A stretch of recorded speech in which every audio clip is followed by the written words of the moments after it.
Hello everyone, পাটুলিতে দেখো মেলা বসেছে 1.5 মাসের জন্য। আমি জানতাম না, আমি গিয়েছিলাম এমনি দেখা করতে, জাস্ট আমার ফ্রেন্ডের সাথে। আমি পাটুলিতে দেখা করতে গিয়ে দেখি মেলা বসেছে।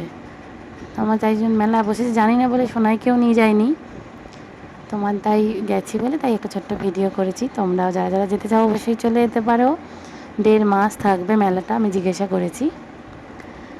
তা আর বিশাল বড় এরিয়া জুড়ে দেখো, আমি একটু করে ক্লিপ দেখা তোমাদের সাথে শেয়ার করলাম, দেখেই বুঝতে পারবে অনেকটা বড় মেলা। যারা যারা যেতে চাও অবশ্যই যেতে পারো, আর যারা যারা গেছো বা জানো তারা তো জানোই। আমি আমার সোনাইকে নিয়ে যাবো আরেকদিন, সেদিনেও তোমাদের সাথে শেয়ার করব অবশ্যই ভিডিও। আজকে আপাতত আমি আর আমার বন্ধু গেছি, সেই ভিডিওটাই দেখো। আমি জাস্ট মেলাটা ঘুরেছি, না কিছু খেয়েছি না কিছু করেছি, কারণ সোনাই যায়নি, মনটা খারাপ খারাপ লাগছে। ও বাচ্চাদের জন্যই তো মেন মেলা। ও একটু রাইড চড়বে, একটু এটা সেটা খেলনা কিনবে।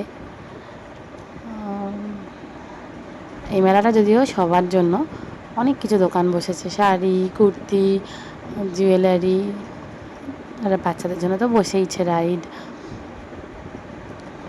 দেখো তোমাদের কেমন লাগলো ভিডিওটা অবশ্যই জানিও, আর কারা কারা যেতে চাও অবশ্যই চলে যেও। 1.5 মাস রয়েছে, অনেক দিন থাকবে। মেলা বসলেই আমি সেখানে অবশ্যই যাই, কারণ আমি মেলা খুবই পছন্দ করি। মেলায় যাব, একটু ফুচকা খাবো, একটু পাপড়ি চাট খাবো। দেখো, থ্যাংক ইউ।